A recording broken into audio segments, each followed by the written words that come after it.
2 கொரிந்தியர் 12:3 என்ன வசனம்னா, அந்த மனுஷன் பரதீசுக்குள் எடுக்கப்பட்டு மனுஷர் பேசப்படாததும் வாக்கு கெட்டாததும் ஆகிய வார்த்தைகளை கேட்டான் என்று அறிந்திருக்கிறேன்.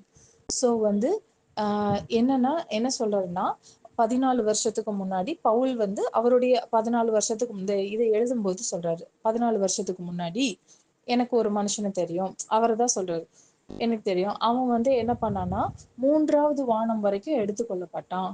ஸோ நம்ம பைபிள்ல படிக்கும் போதே வானங்களும் அப்படின்னு வரும். வானமும்னு வராது, வானங்களும்னு வரும். எப்பவுமே அப்படி வரும். ஆனா பூமிகளும்னு வராது. பூமியையும் பூமி அப்படின்னு சிங்குலரா தான் வரும். வானம் வரும்போது வானமும்ன்றது தனியா சிங்குலராவும் வரும், வானங்களும்ன்ற ப்ளூரலும் யூஸ் பண்ணியிருக்கும். பைபிள்ல நம்ம தெளிவா படிச்சோம்னா அது புரியும். இப்போ 3வது வானங்கள் வரைக்கும் எடுத்துக்கொள்ளப்பட்டாரு. அந்த மனுஷன் பரதீசுக்கு எடுக்கப்பட்டாரு. அவர் போன இடம் பரதீஸ். பரதீஸ்ன்றது ஆண்டவர் அந்த கல்வனை பார்த்து சொன்னது என்னன்னா, இன்றே நீ என்னோடு கூட பரதீசில் இருப்பாய்ன்னு சொன்னது. ஸோ அந்த ஆண்டவர் சொன்ன அந்த பரதீசிக்கு யார் எடுத்துக்கொள்ளப்படுறான்னா, நம்மளுடைய பவுல் எடுத்துக்கொள்ளப்படுறாரு. எடுத்துக்கொள்ளப்பட்டு அவர் என்ன பண்றாருன்னா, வாக்குக்கு எட்டாத, மனுஷரால பேசக்கூட முடியாத மாதிரியான ஒரு கடினமான, புரிஞ்சு கொள்ள முடியாத, ரொம்ப ரொம்ப காம்ப்ளிகேட்டடான வேர்ட்ஸை அவர் காதால கேட்டிருக்காரு. அவர் கேட்டிருக்காரு, ஆனா அவருக்கு எதுவுமே விளங்கலைங்க.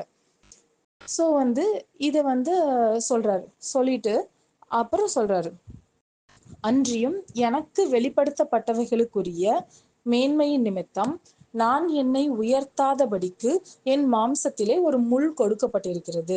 என்னை நான் உயர்த்தாதபடிக்கு அது என்னை குட்டும் சாத்தானுடைய தூதனாய் இருக்கிறது அப்படின்னு சொல்றாரு. ஓகேவா? எதுக்காக இவருக்கு ஒரு முள் கொடுக்கப்பட்டிருக்குன்னா, அவர் தன்னை மேன்மையா, அதாவது இது மற்ற மனுஷங்களுக்கு கொடுக்கப்படலை. ஏன்னா பவுலுக்காக தேவன் விசேஷித்தமா என்ன பண்றாருன்னா, நிறைய வெளிப்படுத்தல்களை கொடுத்திருந்தாரு. தேவன் பவுலை தெரிந்தெடுத்திருந்தார். ஸோ நிறைய வெளிப்படுத்தல்கள் கொடுத்ததுனால பவுல் அதனுடைய மேன்மை, அவருக்கு அந்த என்ன சொல்றதுன்னா, அந்த மேன்மை பெருமை வந்துடாம இருக்கிறதுக்காக அவர் என்ன பண்றாரு, ஒரு முள் கொடுக்கிறாரு. மாம்சத்துல ஒரு முள் கொடுக்கப்பட்டிருக்கு. அது என்னதுன்னா, அவர் தன்னை உயர்த்தாதபடிக்கு, பெருமை பாராட்டாம இருக்கிறதுக்காக அவரை கொட்டக்கூடிய, அவர் பெருமை பாராட்டுற நேரங்கள் எல்லாம் அது அவரை கொட்டும். அது என்னது, ஒரு சாத்தானுடைய தூதன்.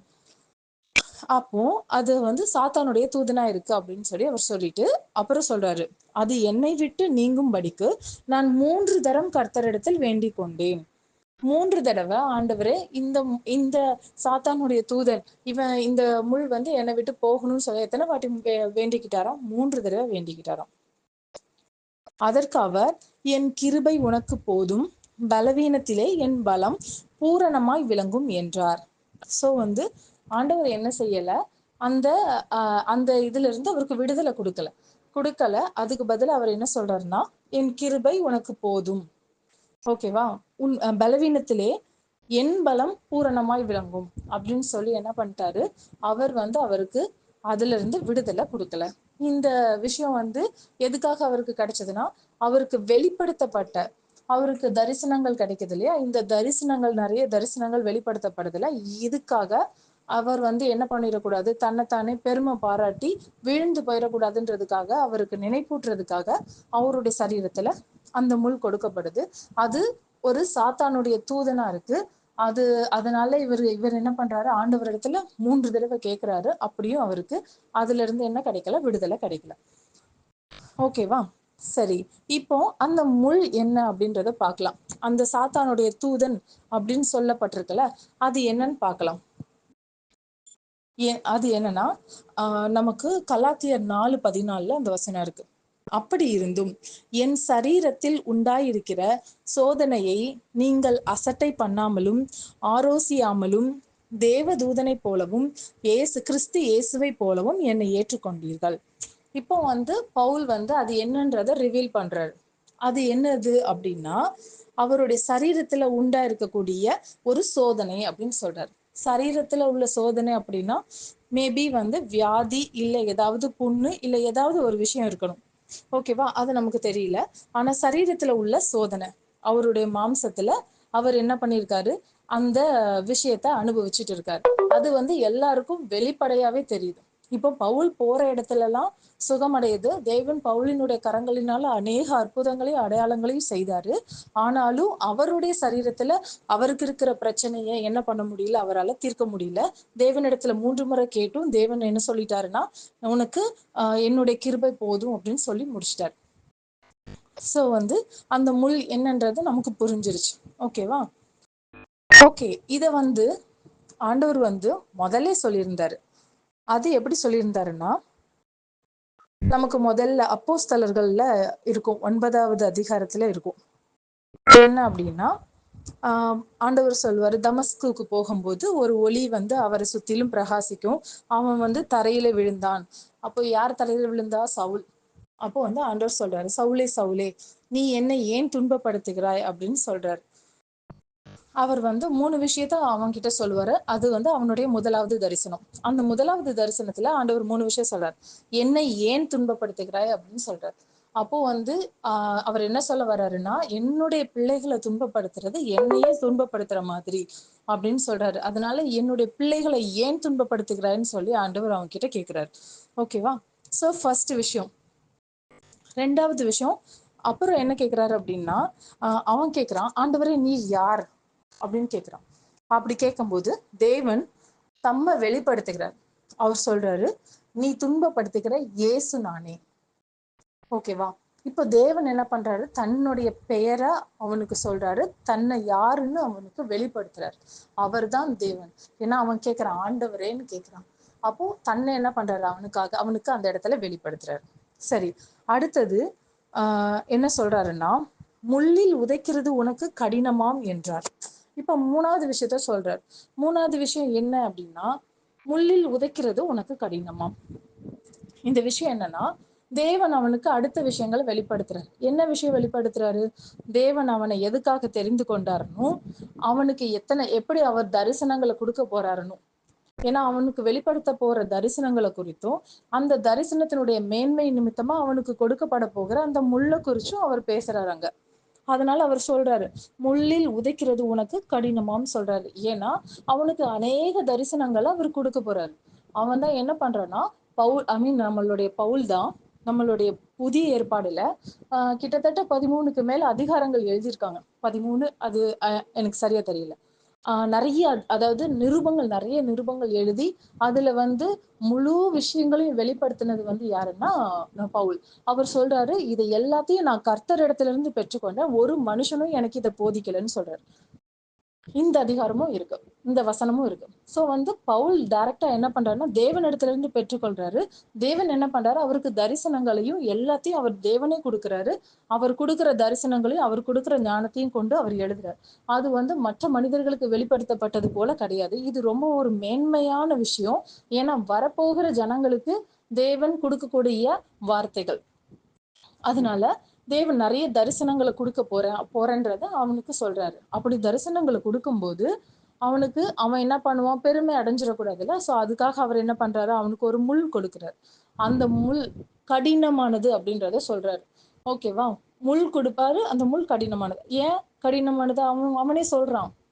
இது ரொம்ப கடினமா இருக்கு, இது என்னை விட்டு போகும்படி நான் 3 தடவை கேட்டேன். இந்த முள் ரொம்ப கடினமா இருக்கு, என்னை விட்டு போகும்படி 3 தடவை கேட்டேன். ஆனாலும் ஆண்டவர் சொன்னாரு, என்னுடைய கிருபை உனக்கு போதும்னு. சோ வந்து இது வந்து என்னன்னா அவனுடைய அழைப்பு. பவுல தேவன் தெரிந்தெடுத்தாரு. தெரிந்தெடுத்து என்ன பண்றாருன்னா, முக்கியமா என்ன பண்றாரு, புறஜாதிகளுக்காக அவனை தெரிந்து கொண்டார். அவனை அப்போஸ்தலனா தெரிந்து கொண்டார். இப்போ வந்து என்னன்னா, அவன் நடுங்கி திகைத்து, ஆண்டவரே நான் என்ன செய்ய சித்தமா இருக்கிறீர் என்றான். அதற்கு கர்த்தர், நீ எழுந்து பட்டணத்துக்குள்ளே போ, நீ செய்ய வேண்டியது அங்கே உனக்கு சொல்லப்படும் என்றார். சோ அப்போத்துல இருந்து அவர் என்ன பண்ணிட்டாருன்னா, கைட் பண்ண ஆரம்பிச்சார். ஈச் அண்ட் எவ்ரி இன்ஸ்ட்ரக்ஷன் அவனுக்கு கொடுத்துட்டே இருந்தார். இப்ப ஆண்டவர் அனனியாட்ட போறார்.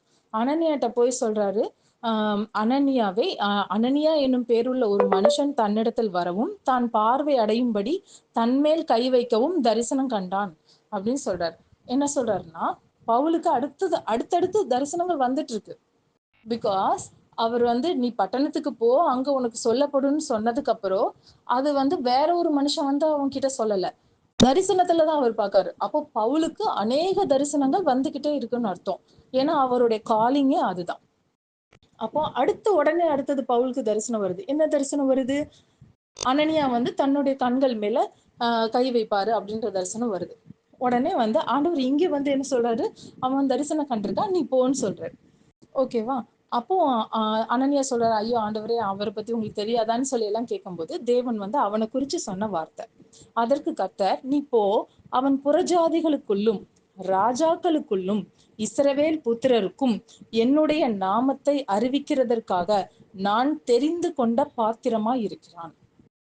சோ ஆண்டவர் என்ன சொல்றாரு அப்படின்னா, இஸ்ரவேலர்களுக்குள்ளும் ராஜாக்கள் முன்பா, அவன் இஸ்ரவேல் முன்பா போய் கல்லடி வாங்கினா, ராஜாக்கள் முன்பா கூட்டிட்டு போய் சிறைச்சாலையில இருந்தா, அதுக்கப்புறம் புறஜாதிகளுக்கு முன்பா போய் அங்க ரொம்ப என்னென்ன கஷ்டங்கள் உண்டு அத்தனை கஷ்டங்களும் பட்டான். சோ வந்து என்னன்னா, இவன் வந்து என்னுடைய நாமத்தை சொல்றதுக்காக, அறிவிக்கிறதுக்காக நான் தெரிந்து கொண்ட பாத்திரம் அப்படின்னு சொல்றாரு. சோ அதனாலதான் ஆண்டவர் வந்து அவனுக்கு முதல்ல தரிசனம் கொடுத்துட்டாரு. அவனுடைய ஊழியம் எப்படிப்பட்டதுன்றத தரிசனம் கொடுத்துட்டாரு. தரிசனமே அவனுடைய ஊழியம் முழுவதுமா வந்து எல்லாத்தையும் தரிசிச்சு என்ன பண்றான் சொல்றான். அதனுடைய மேன்மை நிமித்தம் அவனுக்கு ஒரு முள்ளு அவனுடைய சரீரத்துல கொடுக்கப்படுது. அவன் சொல்றான், நான் வந்து ஆண்டவருடைய அச்சடையாளங்களை என்னுடைய சரீரத்திலே தரித்திருக்கிறேன்னு சொல்றான். அதனால யாரும் என்னை வேதனைப்படுத்தாதீங்க, ஆல்ரெடி நான் என்ன பண்ணிட்டு இருக்கேன், சஃபரிங் ஆயிட்டு இருக்கேன் அப்படின்றத அவர் சொல்றாரு. ஓகேவா? இப்போ என்னன்னா, ஆண்டவர் சொல்றாரு, அவன் என் நிமித்தம், என்னுடைய நாமத்தின் நிமித்தம் எவ்வளவாய் பாடுபட வேண்டும் என்பதை நான் அவனுக்கு காண்பிப்பேன் என்றார். சோ வந்து ஆண்டவர் ஒரு மனிதனை பயன்படுத்தும் போது அவருடைய கிருபை அவனுக்கு போதுமானது. அவர் வந்து அவனுக்கு கொடுக்குற எல்லா தரிசனங்களும், அவனுக்கு கொடுக்குற எல்லா விஷயங்களும், ஏன்னா பரிசுத்த ஆவியானவருடைய முழு வழி நடத்துதல்லையும் அவன் இருந்தார். அது மட்டும் இல்ல, தேவனிடத்துல இருந்து நேரடியா எல்லா விஷயங்களையும் பெற்றுக்கொண்டுதான் அவர் என்ன பண்றாருன்னா இந்த நிருபங்கள் எல்லாத்தையும் எழுதினார். இது எதுக்காக நம்ம வந்து இந்த பவுல் பத்தி பார்த்தோம் அப்படின்னா, பவுல் வந்து மத்தவங்களை போல கிடையாது. அவர் இவ்வளவு நிருபங்கள் எழுதியிருக்காரு. இதுல அவர் நிறைய விஷயங்களை சொல்லியிருக்காரு. இந்த விஷயங்கள்ல சில விஷயங்கள் தான் சொல்றதாவும் அவர் சொல்லிதான் எழுதியிருப்பாரு. அது மட்டும் இல்லாம மத்ததெல்லாம் தேவனிடத்துல பெற்றுக்கொண்டேன்னு சொல்லியிருப்பாரு. என் சுவிசேஷம்னு சொல்லியிருப்பாரு. அதுக்கப்புறம் நான் பொய் சொல்லுகிறது இல்லைன்னு சொல்லியிருப்பாரு. அதுக்கப்புறம் என்னுடைய மனசாட்சியும் கூட சாட்சியிடுகிறதுன்னு சொல்வாரு. நீங்க எல்லாரும் என்னுடைய சாட்சிகள்னு சொல்வாரு. சோ வந்து என்னன்னா, அவர் சொன்னது எல்லாமே அவர் தேவனிடத்திலிருந்து பெற்றுக்கொண்டு நமக்கு கொடுக்கப்பட்டது. தேவனே என்ன பண்றாருன்னா, அவரை தெரிந்து கொண்டு இந்த வார்த்தைகளை சுவிசேஷமா நமக்கு அறிவிக்கும்படி அவரை ஏற்படுத்தி இருந்தார். அதனால பைபிள்ல உள்ள ஒவ்வொரு விஷயமும், ஒவ்வொரு வார்த்தைகளும், ஒவ்வொரு விஷயமும் ரொம்ப ரொம்ப முக்கியமானது. அது வந்து நம்ம கைக்கு வர்றதுக்கு முன்னாடி அதுக்காக எவ்வளவோ விஷயங்களை என்ன பண்ணிருக்காங்க அப்படின்னா, அவங்க வந்து சாக்ரிஃபைஸ் பண்ணிருக்காங்க. அதுதான் வந்து ஆசாரிய ஊழியம். இது ஆசாரிய ஊழியம். தேவன் மகா பிரதான ஆசாரியரா இருக்கிறார். அவர் மகா பிரதான ஆசாரியர். அவர் என்ன பண்றாருன்னா, அவர் வந்து மகா பரிசுத்த ஸ்தலத்துக்குள்ள பிதாவின் இடத்துல என்ன பண்றாரு, போய் நமக்காக பரிந்து பேசுகிறார். அதனால அவர் மகா பிரதான ஆசாரியர். இந்த பூமியில அவர் என்ன பண்றாரு, நம்மள ஆசாரியர்களாகவும் ராஜாக்களாகவும் ஏற்படுத்தி இருக்கிறார். இப்போ அந்த ஆசாரியர்கள்ல ஆரம்பத்துல இந்த விஷயங்கள் எல்லாத்தையும் ஸ்தாபிக்கிறதுக்காக தேவன் பயன்படுத்தின ரொம்ப ரொம்ப முக்கியமான அப்போஸ்தலர்கள்ல அவரும் ஒருவர். அவர் சொல்றாரு, அவர் தன்னை சொல்லும் போது சொல்றாரு, கடைசி அப்போஸ்தலன் அப்படின்னு சொல்றாரு.